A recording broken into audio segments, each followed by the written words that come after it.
As someone who's actually dealt with mortgage fraud cases like this, does a clerical error get Lisa Cook off the hook?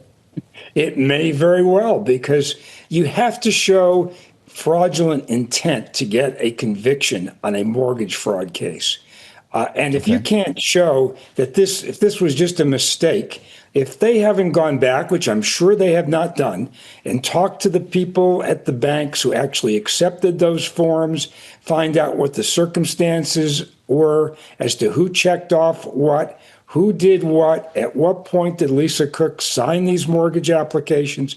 If they haven't done their homework, I think they're in big trouble here, because it's very difficult to bring a mortgage fraud case like this unless you've lined up all of your evidence and you can block out any kind of mistake defense at all.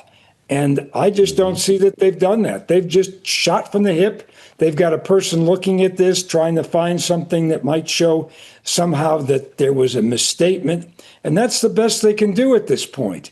So I don't see them doing anything at this hearing tomorrow for a temporary restraining order. I think they have to really kind of go with what's there, and what's there isn't much.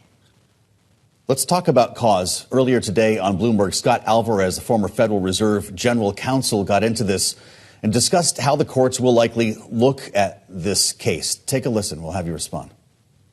The courts have not decided whether behavior before a person has taken a job counts as cause for removing them from the job.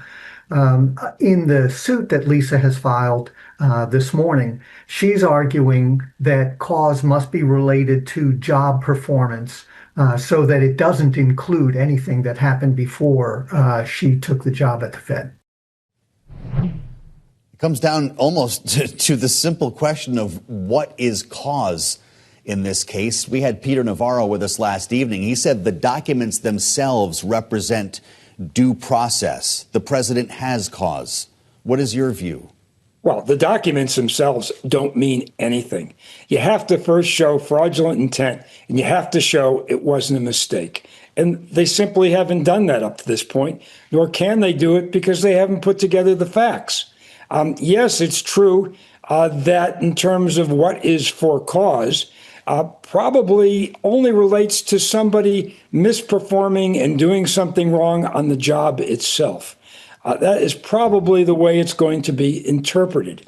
But the bottom line is this whole thing with this mortgage fraud allegation is completely made up.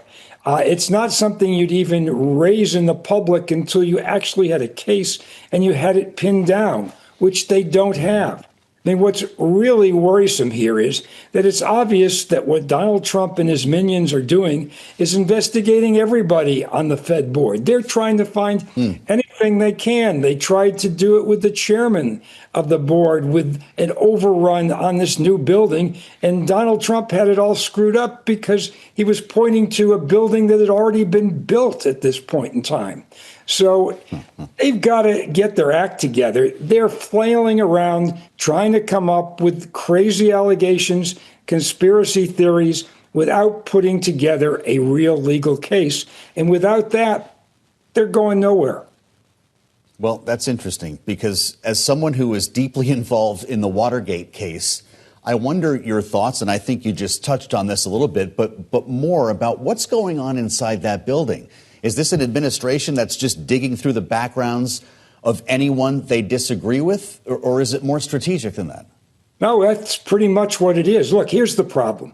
The problem is the Supreme Court's opinion last year that essentially said the president has immunity for official acts. So everything that Donald Trump does now is clothed in an official act, whether he's going after universities and trying to use various government agencies to bring investigations, an official act, whether he's filing a executive order, another official act. He's done that with law firms. He's doing it with individuals that were in his cabinet, not in his cabinet, but in his administration before.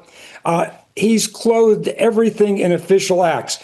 Back in the day when I was in Watergate, I was investigating Nixon's actions against his enemies list.